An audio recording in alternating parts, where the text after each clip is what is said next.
Minha gente querida, bem-vindos a todos, muita paz, muita alegria. Vamos começar as nossas leituras com a frase de José Albano, do livro Canteiro de Ideias. Matemática divina oculta entre os mortais. Quem guarda consegue menos, quem distribui pode mais.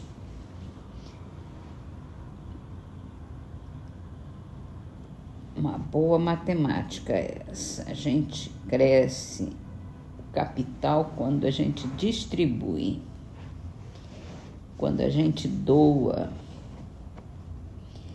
Vamos para o Livro dos Espíritos, falando sobre o bem e o mal. Pela posição que ocupa, há quem não tem possibilidade de fazer o bem. Não há quem não possa fazer o bem. Só o egoísta nunca encontra ensejo de praticá-lo. Basta que se esteja em relações com outras pessoas para que se tenha ocasião de fazer o bem, e não há um dia na existência que não ofereça a quem não se ache cego pelo egoísmo oportunidade de praticá-lo. Porque fazer o bem não consiste para a humanidade apenas ser caridoso, mas ser útil na medida do possível, todas as vezes que o seu concurso venha a ser necessário. Então, em todas as ocasiões, nós podemos ser úteis, podemos ser caridosos, podemos nos doar, podemos fazer o bem. Isso é fazer o bem. Então, é sair do seu troninho de egoísmo e partir para a prática. Vamos para a Gênese. Estamos no capítulo das predições do Evangelho, falando sobre os sinais precursores, os sinais dos tempos. Temos mais 3 citações do Evangelho. A primeira é de Marcos, capítulo 13, versículo 32. Quanto a esse dia e a essa hora, ninguém sabe, nem os anjos que estão no céu, nem o Filho, mas somente o Pai. João, capítulo 16, versículos 20 a 22. Em verdade vos digo, chorareis e gemereis, e o mundo se rejubilará. Estareis em tristeza, mas a vossa tristeza se mudará em alegria. Uma mulher, quando dá à luz, está em dor, porque é vinda a sua hora. Mas depois que ela dá à luz um filho, nem mais se lembra de todos os males que sofreu pela alegria que experimenta de haver posto no mundo um homem. É assim que agora estáis em tristeza, mas eu vos verei de novo, e o vosso coração rejubilará, e ninguém vos arrebatará a vossa alegria. E a última é Mateus, capítulo 24, versículos 11 a 14. Levantar-se-ão muitos falsos profetas que seduzirão a muitas pessoas, e porque abundará a iniquidade, a caridade de muitos esfriará. Mas aquele que perseverar até o fim será salvo. E este evangelho do reino será pregado em toda a terra, para servir de testemunho a todas as nações. É então que o fim chegará. Quando sucederão tais coisas, ninguém o sabe, diz Jesus, nem mesmo o Filho. Mas quando chegar um momento, os homens serão advertidos por meio de sinais precursores. Esses indícios, porém, não estarão nem no sol nem nas estrelas. Se mostrarão no estado social e nos fenômenos mais de ordem moral do que físicos, e que, em parte, se podem deduzir das suas alusões. É indubitável que aquela mutação não poderia se operar em vida dos apóstolos, pois, do contrário, Jesus não lhe desconheceria o momento. Aliás, semelhante transformação não seria possível se desse dentro de apenas alguns anos. Contudo, ele lhes fala dela como se eles a houvessem de presenciar. É que, com efeito, eles poderão estar reencarnados quando a transformação se der e até colaborar na sua efetivação. Ele ora fala da sorte próxima de Jerusalém, ora toma esse fato por ponto de referência ao que ocorreria no futuro. Será que, predizendo a sua segunda vinda, era o fim do mundo que Jesus anunciava, dizendo: quando o Evangelho for pregado por toda a terra, então é que virá o fim? Não é racional que se suponha que Deus destrua o mundo precisamente quando ele entre no caminho do progresso moral pela prática dos ensinos evangélicos. Aliás, nada nas palavras de Cristo indica uma destruição universal que em tais circunstâncias não se justificaria. Devendo a prática geral do Evangelho determinar grande melhoria no estado moral dos homens, ela por isso mesmo trará o reinado do bem e acarretará a queda do mal.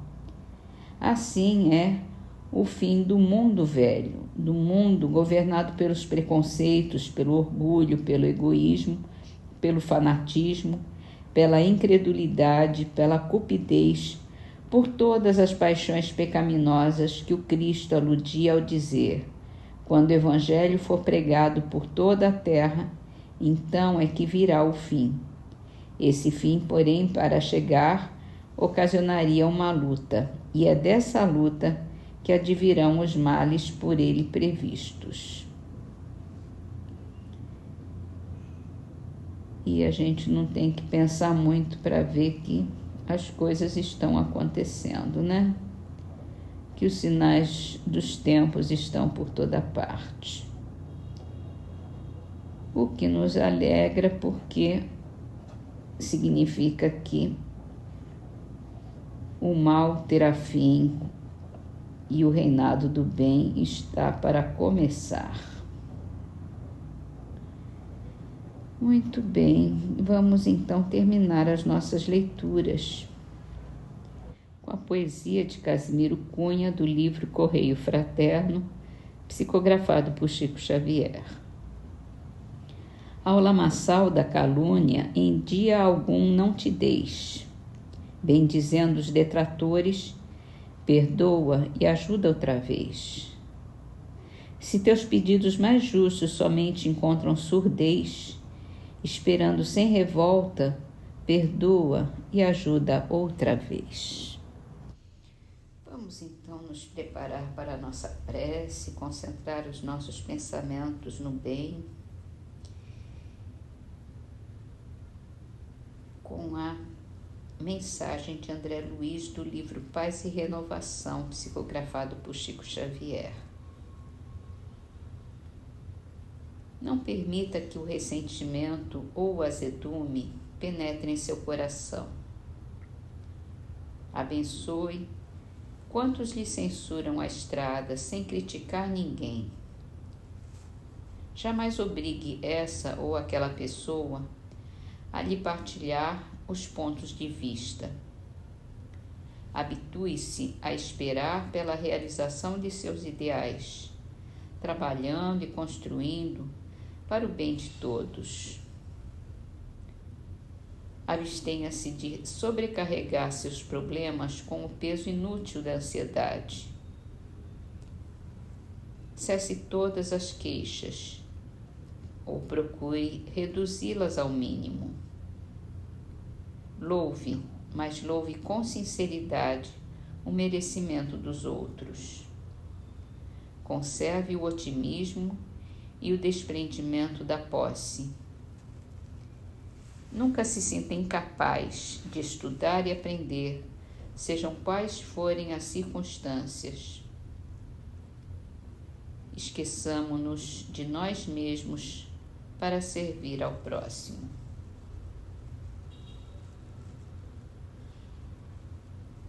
Se chama Decálogo da Desobsessão. para a gente não permitir a intromissão da influência dos espíritos que querem nos perturbar, que querem nos levar para o caminho do mal, e eles estão ali nos testando todo o tempo. Estão aqui nos testando todo o tempo. E só cabe a nós não permitir a intromissão nas nossas ideias, nos nossos pensamentos, mas também, quando a gente diz aqui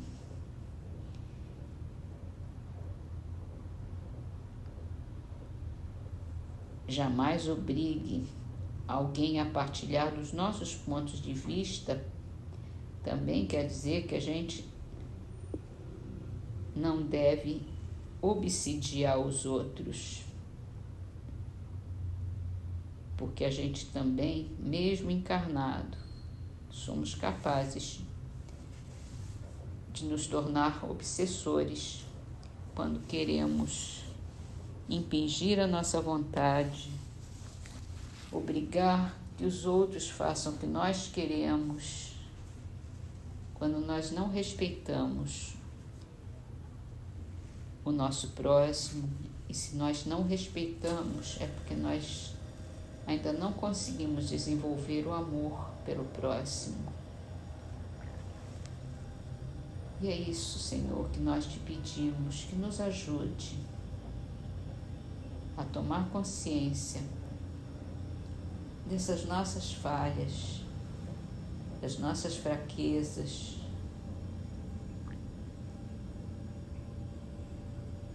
para não nos permitirmos as tentações e também deixarmos que os nossos irmãos, sejam eles quem forem, próximos ou nem tanto, que não sejam objeto das nossas imperfeições, querendo que ajam como nós achamos que devem agir, porque cada um tem o seu livre-arbítrio, cada um tem o seu caminho para o bem, e não somos nós a censurar, a criticar, a julgar, a obrigar ninguém a pensar como nós, a agir como nós queremos, a viver do modo que nós achamos mais certo, que às vezes não é o mais certo, até porque o mais certo não é obrigar ninguém a agir como nós queremos. Nem Jesus, com toda a sua sabedoria, jamais obrigou ninguém, jamais deu ordens para que alguém fizesse ou não fizesse o que não queria. Apenas aconselhava, apenas dirigia, apenas dava pelo seu exemplo o caminho. E ele era o caminho, a verdade e a vida.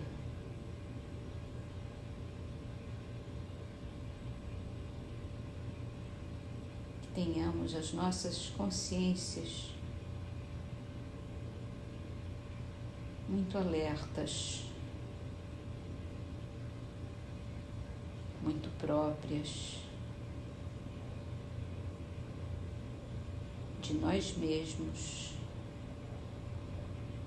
para sabermos distinguir o bem e o mal, discernir as nossas ações para o bem e estar sempre prontos para aconselhar, para ajudar, para iluminar, para abençoar, para louvar, para amar.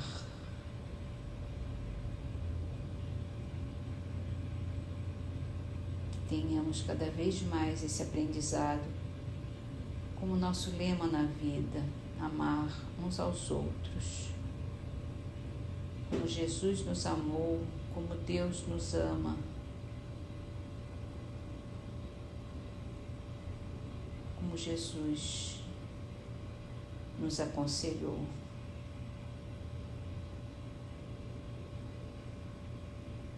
Te agradecemos, Senhor,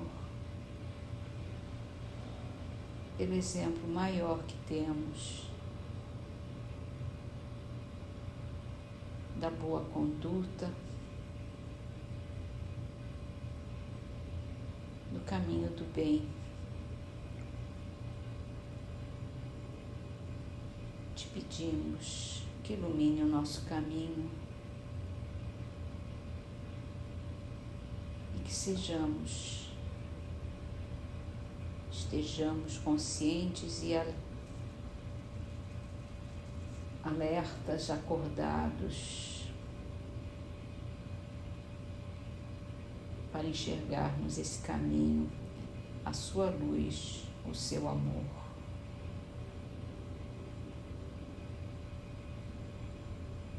Obrigada, meu Deus.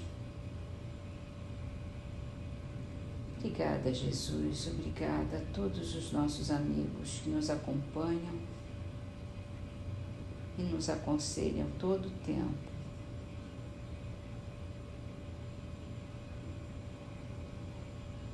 Que assim seja.